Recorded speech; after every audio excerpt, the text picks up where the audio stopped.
साथियों नमस्कार, मैं बजरंगलाल पटेल आपका हार्दिक स्वागत करता हूं। साथियों, आज एक मैं नए विषय लेकर उपस्थित हुआ हूं। विषय है ऋणों का मकर जाल।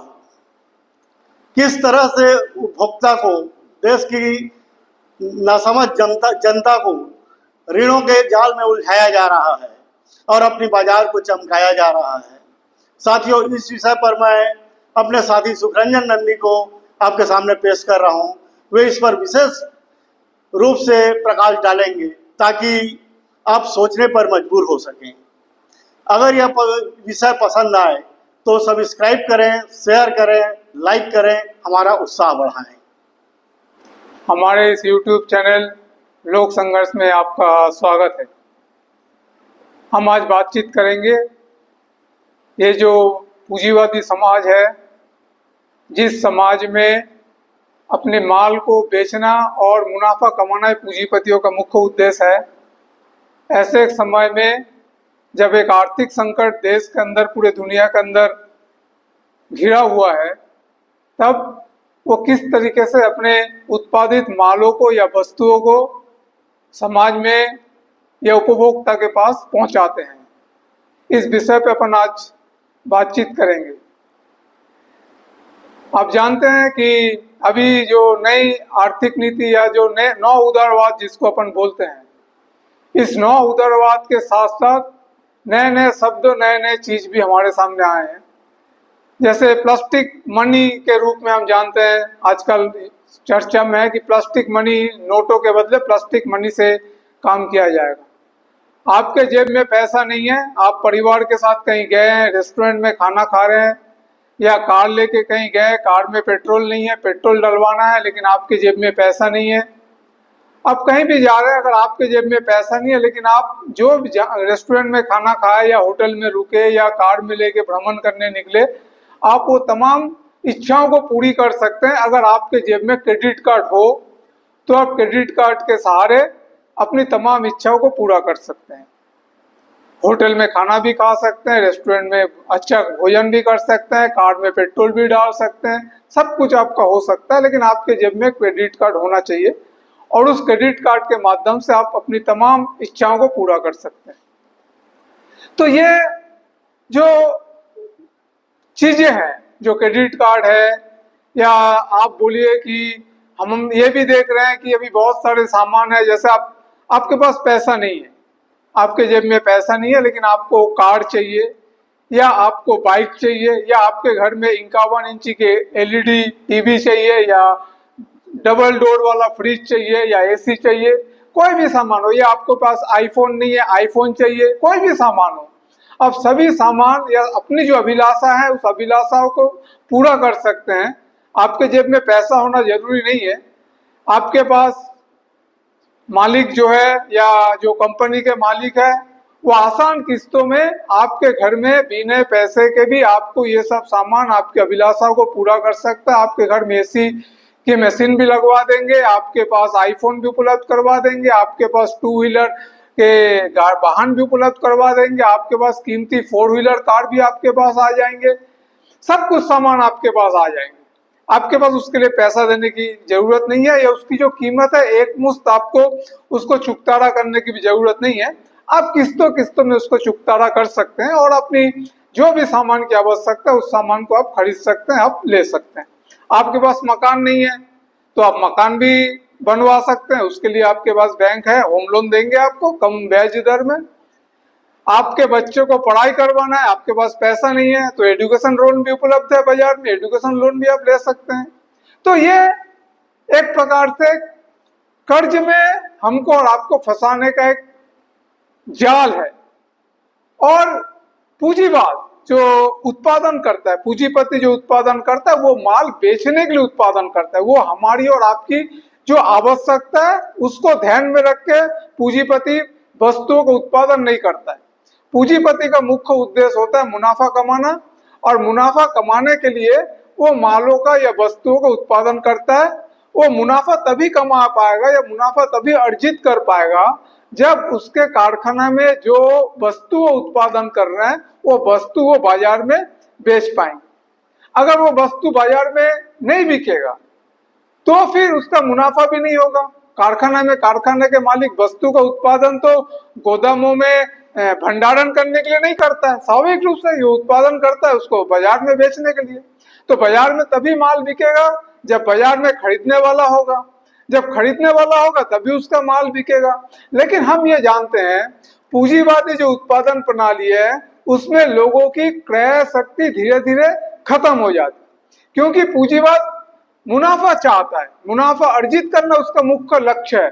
जब वो मुनाफा अर्जित करना चाहते हैं तो स्वाभाविक रूप से वो उसके कारखाने में जो मजदूर काम कर रहे हैं उन मजदूरों को कम वेतन देंगे, या उन मजदूर या नया नया तकनीक के सहारे उत्पादन करेंगे, मजदूरों की छटनी करेंगे।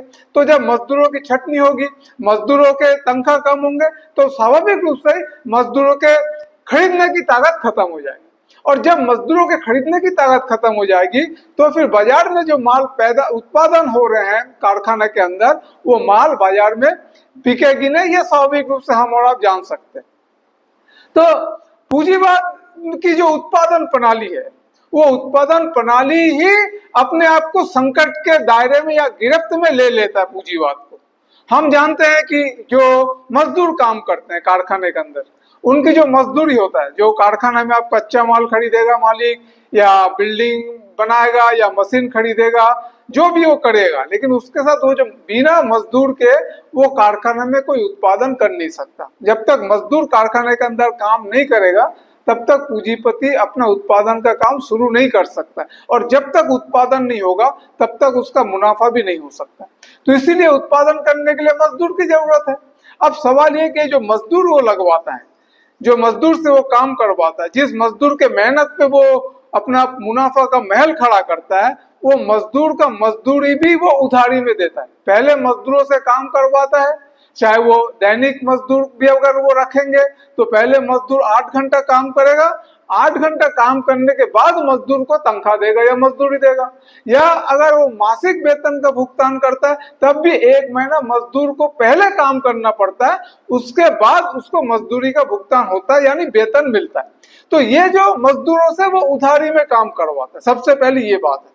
अब दूसरी बात क्या है, अब जब वो ये लोन देता है, या आप बोलिए किस्तों में दीजिए, या बोलिए क्रेडिट कार्ड के माध्यम से दीजिए, जिस माध्यम से भी वो ये जो बाजार में जो अपना माल को बेचता है, ये क्या कर रहा है, मजदूरों की जो बाजार है वो बाजार कहां से आता है, मजदूर जो वेतन अर्जित करेगा, मजदूर जो मजदूरी हासिल करेगा उसी से वो खरीदेगा।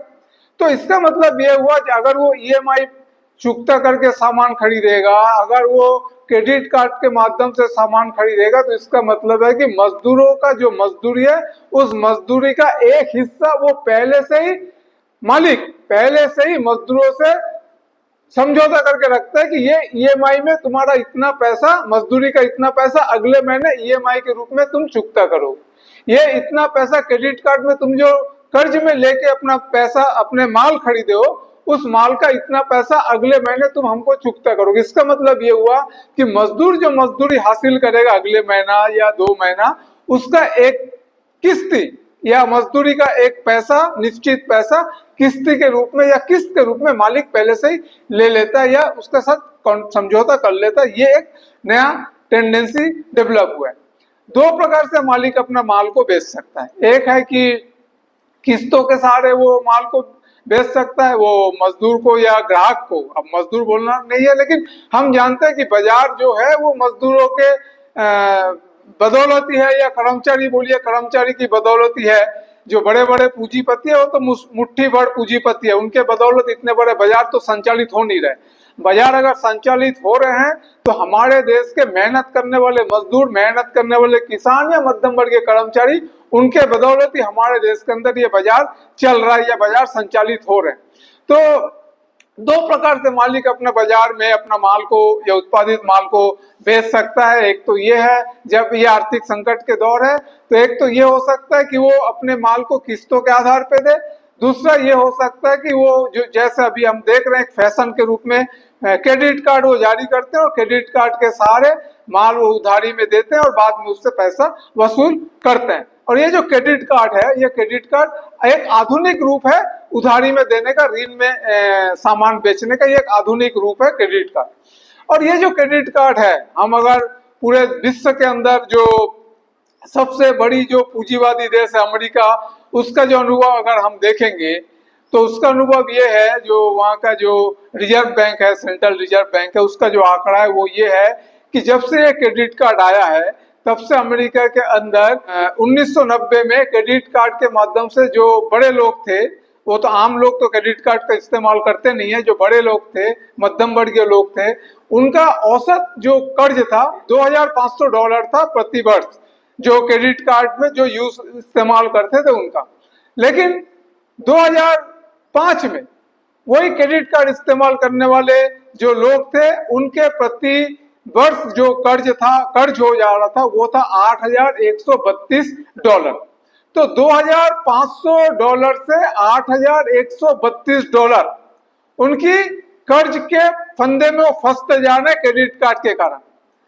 दूसरी बात यह है कि अमेरिका के अंदर ये क्रेडिट कार्ड की जो प्रचलन हुआ, सबसे पहले विकसित पूंजीवादी देश में प्रचलन हुआ है, अमेरिका के अंदर सबसे पहले आया है। तो अमेरिका के अंदर ये देखा गया है कि 1952 में वहां पे कोई भी लोगों के अंदर जो लोग थे उन लोग कर्ज नहीं लेते थे। 1952 में कोई कर्ज नहीं हुआ करते थे किसी भी लोगों के अंदर। लेकिन 2005 में वहां पे जो है प्रति व्यक्ति जो है कर्ज है वो आपके $10,000 के आसपास हो गया है। अपने जीवन संचालित करने के लिए वो कर्ज ले रहे हैं, $10,000 प्रति व्यक्ति कर्ज वहां पे लेने लगे हैं लोग। तो ये जो पूंजीवादी व्यवस्था है, इस पूंजीवादी व्यवस्था में हम ये देखेंगे कि लोग किस तरीके से कर्ज के फंदे में फंसे हैं। और अमेरिका के अंदर सबसे कम जो जिनके आय हैं, जो सबसे कम आय करने वाले जो लोग हैं, पिछले 10 साल में उनकी संपत्ति में 25% की गिरावट हुई है। 25% की गिरावट कमी हुई है अमेरिका के अंदर जो सबसे कम आय करने वाले लोग हैं। तो इस तरीके से आय के जो असमानता है वो दिन के दिन बढ़ते जा रहा है विकसित पूंजीवादी देश में। अब हमारे एशिया के अंदर भी आप अगर देखोगे तो आपके मलेशिया के अंदर, आपके थाईलैंड के अंदर, इन देशों में भी जो क्रेडिट कार्ड इस्तेमाल करते हैं या जो कर्ज लेते हैं वो दिन के दिन कर्ज के फंदे में फंसते जा रहे हैं। और कर्ज के फंदे में जब वो फंस रहे हैं तो वहां के जो बैंक है, वहां की जो सरकार है, उस कर्ज से निकलने के लिए कुछ रियायतें वहां के मिडिल क्लास जनता को या उच्च वर्ग के लोगों को वो दे रहे हैं। लेकिन गरीब लोगों को इसका लाभ इसलिए नहीं मिल पा रहा है क्योंकि क्रेडिट कार्ड गरीब लोग इस्तेमाल नहीं करते हैं। अब अगर हमारे देश की बात करें तो हम क्या देखते हैं? हम ये देखते हैं कि और ये जो कर्ज लेके जिंदगी चलाना या आपके क्रेडिट कार्ड के माध्यम से अपनी इस्तेमाल के चीजों को लेना, असली में अगर हम देखेंगे तो हम ये पाएंगे कि जो लोग क्रेडिट कार्ड इस्तेमाल करते हैं या किस्तों में जो सामान बाजार में बिक रहा है या मालिक जो सामान बेचते हैं वो आम जनता की जरूरत की सामान नहीं है। वो एक उपभोक्तावादी संस्कृति को विकसित करना चाहते हैं। एक उपभोक्ता की जो सामान है उस सामान को बेचते हैं।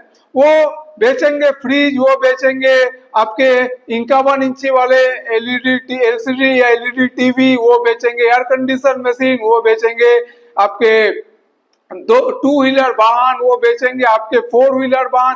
तो जो उपभोग करने वाली वस्तुएं हैं उन वस्तुओं को वो किस्तों में देंगे, उन वस्तुओं को वो क्रेडिट कार्ड के माध्यम से देंगे। लेकिन आम जनता की जो जरूरत की सामान है उस सामान के लिए वो ना ही तो किस्तों में उपलब्ध है लोगों के सामने और ना ही तो दूसरे किसी रास्ते पे उपलब्ध है। वो तो आपको नकदी लेना पड़ेगा या ज्यादा से ज्यादा आप छोटे छोटे दुकानदारों से आप उधारी में आप ले सकते हैं।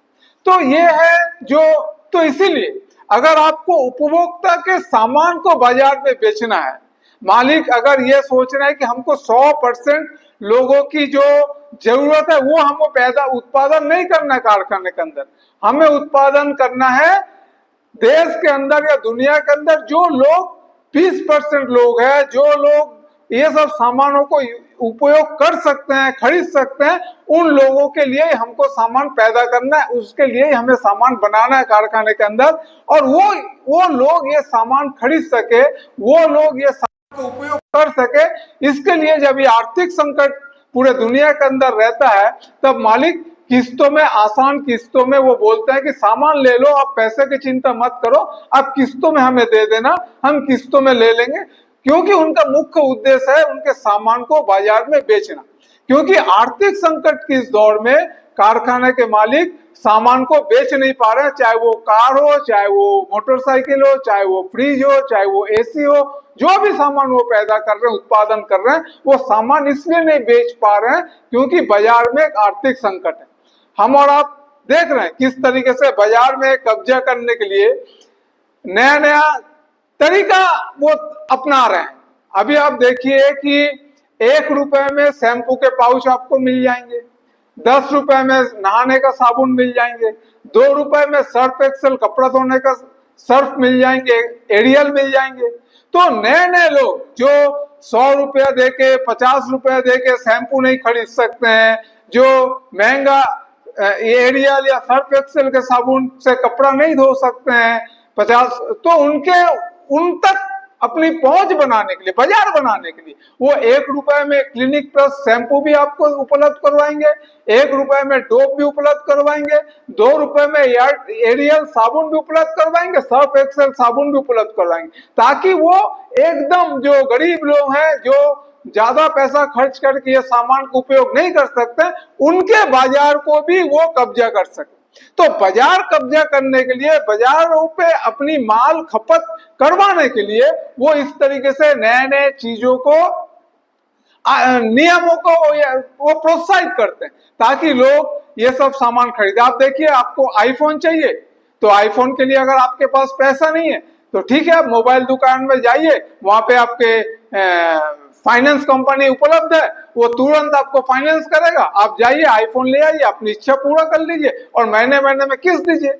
और ये जो माल को बेचने का ये एक आसान तरीका है। और ये जो माल, आईफोन खरीदना हो या ये जो जितने भी सामान मैंने बताया, फ्रिज खरीदना हो, इसके लिए आपको एक मनोवैज्ञानिक एक पैदा किया जाएगा, क्योंकि पूंजीपति कब सिर्फ माल उत्पादन करके ही चुप नहीं बैठ रहा था, उसको माल बेचना है, तो माल बेचने के लिए भी वो उस तरीके से प्रचार करता है।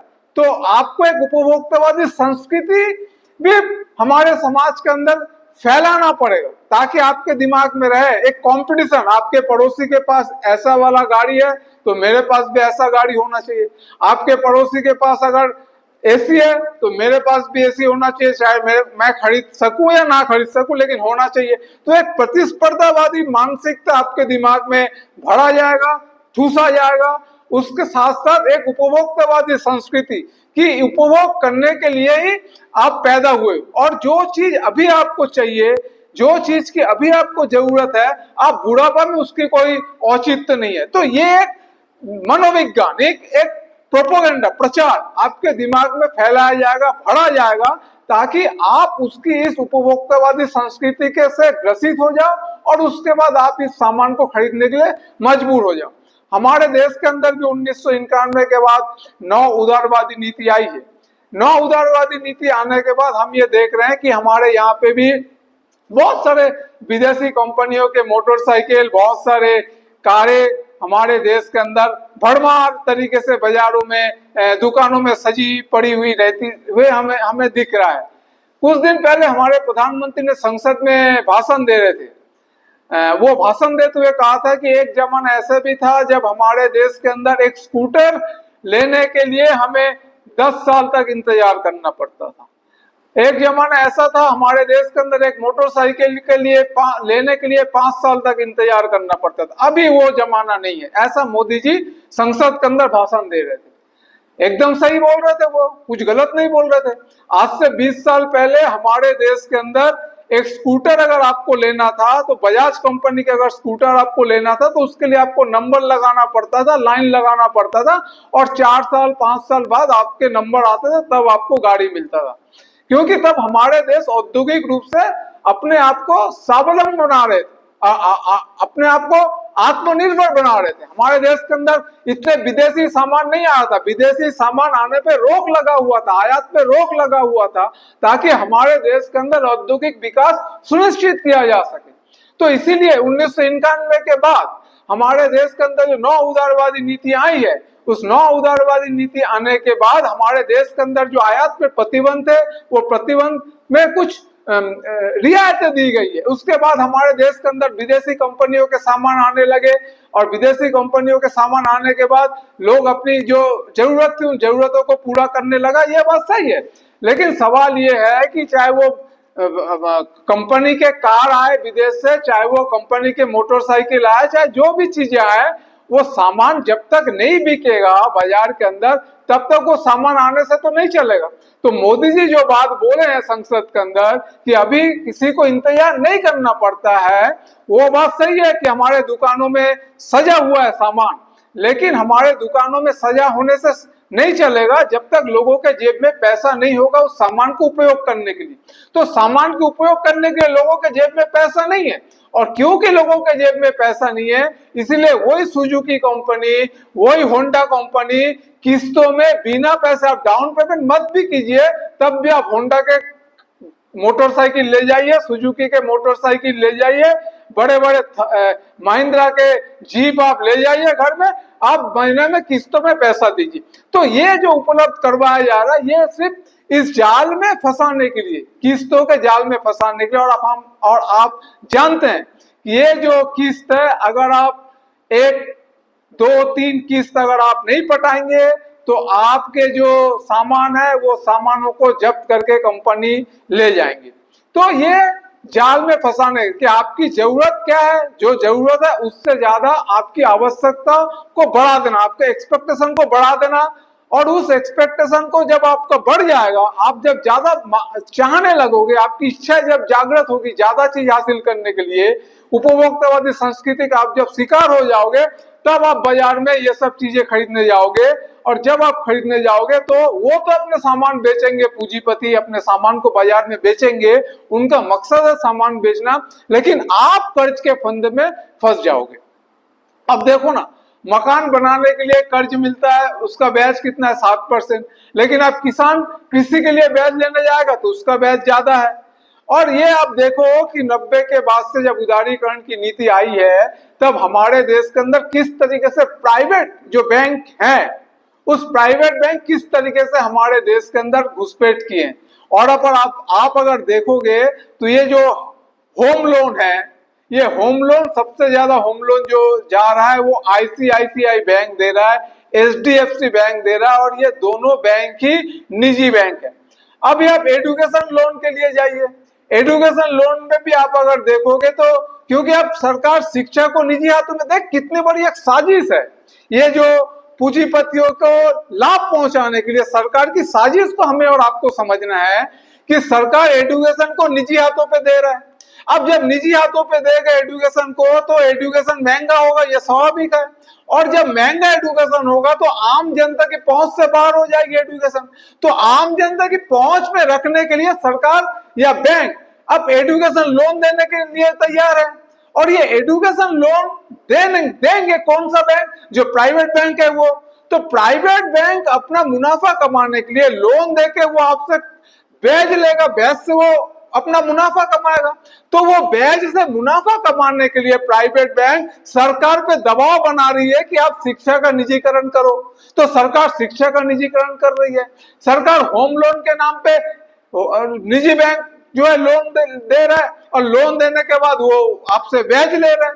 तो ये एक बहुत बड़ा साजिश है सरकार निजी कंपनियों को, निजी बैंकों के लिए रास्ता खोलने का, ताकि निजी बैंक गरीबों को लोन देके और उनकी जो इच्छा है, उनकी जो आकांक्षा है, उन आकांक्षाओं को पूरा करने के नाम पे वो अपना व्यापार चला रहा है पूरे देश के अंदर, पूरे दुनिया के अंदर। और इस व्यापार अभी हम जान रहे हैं कि हमारे देश के अंदर, खास तौर पे हमारे देश के अंदर ये जो लोन लेने का जो मामला है, सिर्फ सकल घरेलू उत्पाद के 2% लोग लोन लेते हैं। ये हमारे देश का आंकड़ा है आज से 10 साल पहले का। अब हमारे देश के अंदर लोन लेने का एक बहुत बड़ा बाजार बचा हुआ है। 98% लोग हैं जिनको लोन के मतलब कर्ज के दायरे में फंसा सकते हैं पूंजीपति लोग। तो इसीलिए सरकार पे दबाव बनाया जा रहा है कि ऐसे ऐसे क्षेत्रों के निजी हाथों पे दो। अब शिक्षा को देख लीजिए, उसके बाद स्वास्थ्य का मामला आएगा, स्वास्थ्य को भी निजी हाथों पे दीजिए, ताकि वहां पे भी वो आजकल तो शुरू हो गया, हेल्थ क्लेम का मामला चालू हो गया यहाँ पे। तो इस तरीके से सरकार इनडायरेक्टली या डायरेक्टली आप बोलिए कि हमारे देश की जनता को किस तरीके से कर्ज के फंदे में फंसा के बड़े बड़े पूंजीपतियों को मुनाफा पहुंचाने के लिए काम कर रहे हैं। आसान किस्तों के नाम पे हमें और आपको ये लग सकता है कि हमारी जो जरूरत है उस जरूरत को हम पूरा कर रहे हैं, लेकिन उसके चलते जो हमारे और आपके जो सामाजिक जो बनावट है, हम जान रहे हैं कि वो जो कर्ज हम ले रहे हैं या जो किस्त हम पटाएंगे, उन किस्तों को पटाने के लिए हमें कितना मेहनत करना पड़ रहा है। हम जो पहले 8 घंटा काम करते थे, अब उन किस्तों को पटाने के लिए, उस कर्ज को चुकता करने के लिए, होम लोन को चुकता करने के लिए, वाहन के किस्त पटाने के लिए, ईएमआई पटाने के लिए हम 8 घंटे की जगह 10 घंटा 12 घंटा काम करने के लिए मजबूर हो रहे हैं, विवश हो रहे हैं। तो हमारी जो सामाजिक जो जिम्मेदारी है, सामाजिक जो रिश्ते हैं परिवार के प्रति, अपने दूसरे दोस्तों के प्रति, अपनी जो समाज के प्रति जो संबंध है, उस संबंध को हमें खत्म करना पड़ रहा है। हमारी शरीर के लिए जो 8 घंटा काम, 8 घंटा आराम करने की जो 8 घंटा आराम करने की जो प्रावधान है, वो 8 घंटा आराम को हम खत्म कर रहे हैं। हम सिर्फ पैसा चुकता करने के लिए, कर्ज चुकता करने के लिए अपने आप को मशीन बना रहे हैं। ये एक परंपरा हमारे समाज के अंदर विकसित हो रहा है। इस परंपरा को समझने की जरूरत है कि आज हमारे पूरे जो पूंजीपति वर्ग है, उनके लिए आज पूरा मध्यम वर्ग को वो निशाना बनाया हुआ है। पूरा मध्यम वर्ग की जो आय करने की जो कैपेसिटी है, वो जान रहे हैं कि वो जो भी सामान बना रहा है, हमारे देश के 20% लोगों की वो बाजार को देख के वो सामान को उत्पादन कर रहे हैं, और 20% जो जनता है वो बहुत सारे यूरोप के देश के अंदर, बहुत सारे देशों के कुल आबादी से अधिक है। तो इसीलिए वो इस 20 हमारे देश के अंदर वो घुसपैठ करना चाहते हैं, अपने बाजार बनाना चाहते हैं। हमारे देश के 20% जनता की जो आकांक्षा है, उस आकांक्षाओं को पूरा करने के लिए, उनकी जरूरत को पूरा करने के लिए, और उसके लिए ये सब नई आर्थिक नीति के तहत हमारे देश के अंदर उपभोक्ता की सामान तैयार हो रहे हैं, उपभोग करने वाली वस्तुएं तैयार हो रहे हैं आम। और ये जो वस्तुएं तैयार हो रहे हैं, ये जो सामान हमारे देश के अंदर आयात हो रहे हैं, इसके लिए हमारे देश के अंदर जो फॉरेन मनी की जो रिजर्व है, वो रिजर्व में कमी हो रही है। उस रिजर्व के कमी के कारण हमें कर्ज लेना पड़ रहा है विदेश से, और हम जब कर्ज ले रहे हैं विदेश से, तो उन विदेश की जो IMF है, जो वर्ल्ड बैंक है, वो हमारे सामने शर्त रख रहे हैं कि गरीब जनता के सुविधाओं में आप कटौती करो, आप तमाम सुविधाओं में कटौती करो। मतलब गरीब जनता के सुविधाओं में कटौती करके हमारे देश के 20% जनता की जरूरत को पूरा करना हमारे देश के सरकार की लक्ष्य बन गया। और उन 20% लोगों की, जनता की जरूरत को पूरा करने के लिए वो विदेशों से बड़े बड़े बैंकों को ला रहे हैं, बड़े बड़े वित्तीय संस्थानों को ला रहे हैं, जो उनको आसान किस्तों में ये सब सामान उपलब्ध करवाएंगे। और उन किस्तों के पैसा, चाहे वो बजाज एलायंस हो या दूसरा जो भी फाइनेंस कंपनी आ रहा है, वो सभी फाइनेंस कंपनी ये सब सामानों को बेचने के लिए कर्ज दे रहे हैं नागरिक को या उपभोक्ता को, और ये कर्ज के बदले वो भारी मुनाफा कमा रहे हैं। इसके पीछे जो राजनीति है, ये राजनीति यही है कि पूंजीवाद आज एक संकट के गिरफ्त में है, और इस संकट से निपटने के लिए वो अपना सामान को बाजार में बेचना चाह रहा है। और इस सामान को बेचने के लिए जब बाजार में नहीं बिक रहा है, तो वो नया नया तरीका अपना रहे हैं। उसी तरीके के एक नया रूप हम देख पा रहे हैं कि इंस्टॉलमेंट या बोलिए EMI, और दूसरा क्रेडिट कार्ड, जिसके सहारे वो अपने माल को बाजार में बेचना चाह रहा है और आम जनता को कर्ज के फंदे में फंसाना चाहते हैं। उनको जनता से कोई लेना देना नहीं है, जनता कर्ज में फंसे उससे उनको कोई दिक्कत नहीं है। उनको सिर्फ अपने माल और अपने मुनाफा का ही चिंता है। वो अपने माल को बाजार में बेचना चाह रहा है, और माल बेच के वो अपना मुनाफा को और ज्यादा मजबूत करना चाहता है। और इसीलिए वो ये तरीका अपनाया है कि EMI के माध्यम से और क्रेडिट कार्ड के माध्यम से वो लोगों को अपना माल बेचेंगे। और इसी तरीके से पूरे दुनिया के अंदर हम देखें, अमेरिका में, मैंने अमेरिका के बारे में पहले ही बताया कि किस तरीके से वहां के लोग कर्ज में फंस रहे हैं इस क्रेडिट कार्ड और ये ईएमआई के चक्कर में। और इसी तरीके से अब हमारे देश के अंदर भी जो मिडिल क्लास है वो भी इसी तरीके से फंस रहे हैं कर्ज के अंदर और ईएमआई के चुकाने के नाम पर। तो ये जो एक सिलसिला चल रहा है कि बच्चों को पढ़ाएंगे इसलिए एजुकेशन लोन लो और पढ़ लिखने के बाद वो चुकता हो जाएगा, मतलब बच्चों को भी गिरवी रखने के लिए पूंजीपति को कोई दिक्कत नहीं है कि वो अपना सिर्फ उनको सिर्फ मुनाफा चाहिए, चाहे बच्चों को पूरे बच्चे को गिरवी रख ले तब भी चलेगा, लेकिन उनको सिर्फ अपना मुनाफा ही सबसे ज्यादा जरूरी है, प्राथमिकता उनके लिए मुनाफा ही है। बच्चों का भविष्य गिरवी रख ले, जब बच्चे नौकरी करेंगे तब वो किस्त चुकाएंगे तो भी चलेगा, लेकिन उनको सिर्फ अभी उनको मुनाफा सुनिश्चित करना है। इसीलिए वो सब कुछ कर सकते हैं, जो जायज है जो नाजायज है सब कुछ वो चलेगा। और ये जो क्रेडिट कार्ड है, हम और आप सब जानते हैं किस तरीके से बैंकों से हमारे और आपके पास फोन आते हैं कि आपको लोन चाहिए क्या, आपको क्रेडिट कार्ड ले लीजिए। पहले फोन आते थे आप एटीएम कार्ड ले लीजिए। हम और आप जानते हैं कि एटीएम कार्ड आने के बाद जो बैंकों में जो भर्ती है, बैंकों की जो कर्मचारी है, उन कर्मचारियों में कितनी कमी आ गई है। वहां पे रोजगार में कटौती हुआ है बैंकों के अंदर, और रोजगार में कटौती का मतलब यही है कि फिर से जो है वो लोगों के क्रय क्षमता जो है वो घटना है। तो इसी तरीके से क्रय क्षमता घटने का मतलब है फिर बाजार के अंदर संकट पैदा होना। तो ये सिर्फ बैंकों के अंदर नहीं है, सभी जगह पे हम देख सकते हैं कि रोजगार में कमी आई है, क्योंकि नया नया मशीन लगा के पूंजीपति वर्ग ज्यादा से ज्यादा मुनाफा कमाना चाहते हैं। कम से कम मजदूर रख के ज्यादा से ज्यादा मुनाफा कमाना जब पूंजीपति वर्ग का एकमात्र लक्ष्य हो जाता है, तब बाजार में यह संकट पैदा होना ही स्वाभाविक है।